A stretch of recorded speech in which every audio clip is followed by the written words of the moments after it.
E esse papo de que João Paulo Sampaio, executivo da base do Palmeiras, está sendo contratado pro profissional do Corinthians, vídeo de hoje do canal do Nicola, esclarece o tema e te atualiza também sobre a busca do São Paulo por um técnico, Pedro Martins ou Luiz Beldia. São Paulo parece dividido entre esses dois nomes, vou te atualizar bastante. Quero falar também sobre por que Gustavo Henrique, próximo do Corinthians, não fechou com o Cruzeiro se ele pertencia ao Valladolid, um dos times de Ronaldo Fenômeno. Bora falar também sobre uma tentativa do Botafogo em contratar outro jogador do Boca Juniors. Tem o Corinthians correndo enorme risco de tomar chapéu do Internacional por volante, as últimas do mercado, redução na folha salarial do Santos, bastidores, finanças, informações do Flamengo e muito mais. Para começar o vídeo com aquele tradicional giro de notícias, e a primeira informação é sobre o Flamengo, que espera que a Roma abaixe o valor pedido por Matias Vinha. O time italiano vinha batendo na tecla dos 10 milhões de euros. A própria imprensa italiana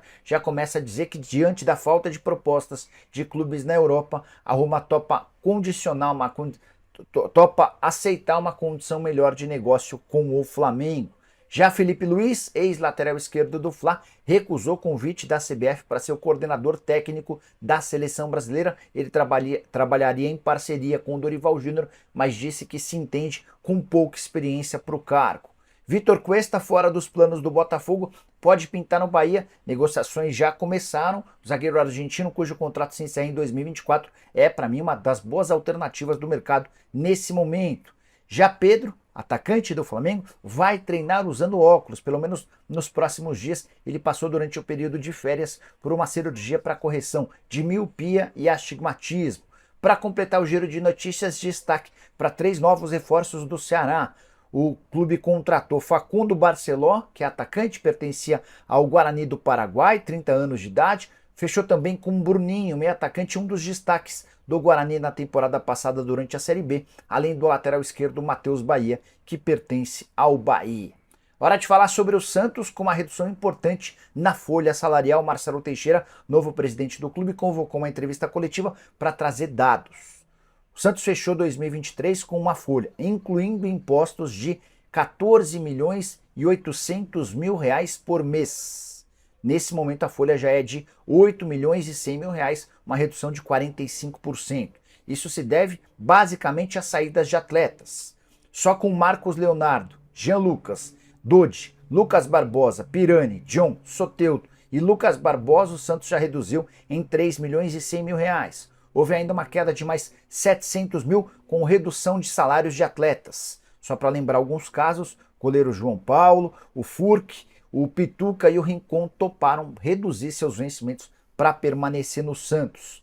Peixe que ainda tenta encontrar clubes para Steven Mendonça, Lucas Lima, Dodô, João Basso, Rodrigo Fernandes, João Lucas e Vladimir, entre outros. Assim que esses jogadores saírem, certamente a folha do Santos ficará muito mais compatível com a realidade da Série B. Esses 8 milhões e 100 mil reais mensais seguem distantes daquilo que os clubes na segunda divisão costumam gastar. Só para arrematar, o Santos segue trabalhando e insistindo na busca por um goleiro. Tadeu, que pertence ao Goiás, e Marcelo Groi, que está deixando o Al Ittihad, são duas alternativas. Mas, importante contar que antes de negociá-los, ou ao mesmo tempo de forma simultânea, o Peixe vai precisar encontrar um novo clube para o João Paulo, goleiro super identificado, torcedor do clube, fez história nos últimos anos. Não há nenhum sentido você contratar o Tadeu ou o Marcelo Groi para manter o João Paulo.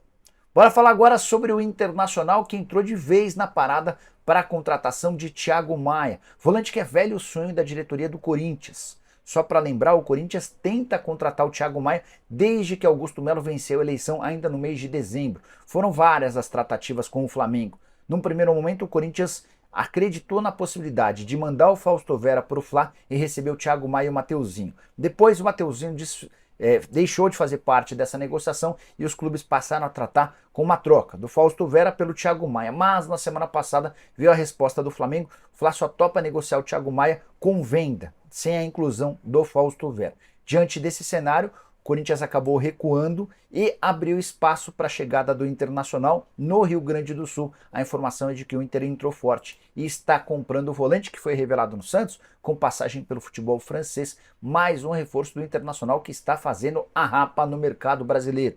Só uma atualização importante: será que essa investida do Internacional pelo Thiago Maia É uma resposta à tentativa do Corinthians de dar um chapéu por Borré? Ainda sobre o Borré, 2 representantes do Inter estão na Alemanha tentando chegar a um acordo com o Werder Bremen. Posso assegurar que o Corinthians está na parada sim pelo atacante colombiano tentando a sua contratação.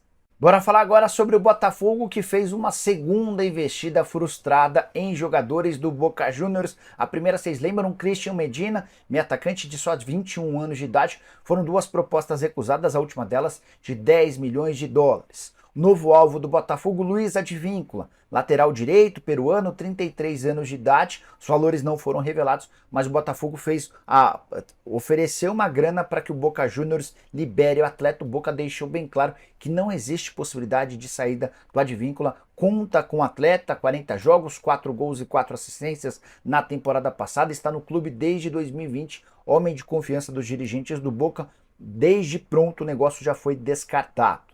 Importante contar também que o Botafogo anunciou nas últimas horas de forma oficial a chegada do Alexander Barbosa, zagueiro argentino, 28 anos de idade, que também era alvo do Fortaleza, muito bom defensor. Ele se junta ao Lucas Halter para formar a nova dupla de zaga do Botafogo. Enquanto isso, Vitor Cuesta e Felipe Sampaio não estão à disposição. O clube abriu mão da permanência deles e eles procuram times para jogar em 2024. Quero falar agora sobre Gustavo Henrique, que pode ser anunciado como novo zagueiro do Corinthians nas próximas horas. Restava apenas a liberação do Fenerbahçe, que é dono de 60% dos direitos econômicos. Quero responder a vocês por que o Gustavo Henrique está fechando com o Corinthians em vez de jogar no Cruzeiro, levando em consideração que ele pertence ao Valladolid, um dos times de Ronaldo Fenômeno. Bastaria que o Valladolid abrisse mão do atleta para que o Gustavo se transferisse do Valladolid para o Cruzeiro. Cabe no Cruzeiro? Você que é torcedor da Raposa entende que o Gustavo Henrique, ex-zagueiro do Santos, do Flamengo, com passagem pelo Fenerbahçe, 30 anos de idade, seria importante? Na minha opinião, sim. Na opinião dos dirigentes do Cruzeiro, não. Conversei com um deles antes de gravar esse vídeo e a resposta para a pergunta sobre o porquê o Gustavo Henrique vai parar no Corinthians e não no Cruzeiro é a seguinte, abre aspas, não cogitamos essa possibilidade de o Gustavo Henrique vir para cá, fecha aspas. Diante desse cenário, com o caminho livre, o Corinthians se acertou com o Valladolid, não vai gastar absolutamente nada e vai ficar com um percentual de uma venda futura. Para o clube espanhol a notícia é importante, até porque o Gustavo tem salário alto e virou reserva. Ele não joga desde 5 de dezembro, ficou 3 partidas consecutivas no banco. Se a gente for levar em consideração os últimos 9 jogos, só foi titular em 2. Desde que foi contratado, 13 partidas e 1 gol. Dessa maneira, o Valladolid abre mão do atleta, torcendo para que o Gustavo Henrique se valorize no Corinthians e possa ter propostas, por exemplo, da Arábia Saudita, do Catar ou de onde for, para que o Valladolid possa receber uma grana um pouquinho mais na frente. Só para completar sobre o Cruzeiro, 3 anúncios confirmados nessa segunda-feira: Rafa Silva pela manhã, Dineno à tarde e Lucas Romero à noite. Reforços que todo mundo já sabia que chegariam à Raposa.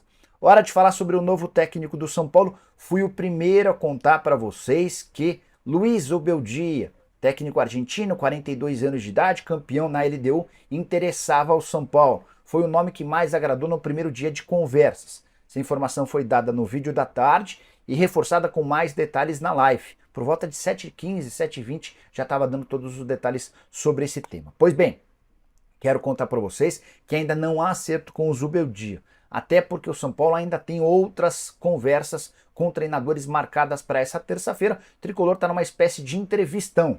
Conversa com um, conversa com outro, para tentar chegar a um denominador comum, entender quais são as melhores opções do mercado. Nessas primeiras rodadas de negociações, já deu para descartar Guillermo Barros Esqueloto, ex-treinador do Boca Juniors e da seleção paraguaia. São Paulo não gostou. Bruno Lage, com quem o Tricolor também bateu papo, não agradou. Bruno Lage, que recentemente passou pelo Botafogo, está descartado. Vitor Pereira, ex-técnico do Corinthians e também do Flamengo, não é bem avaliado no São Paulo. Também podemos deixar esse treinador de fora da lista.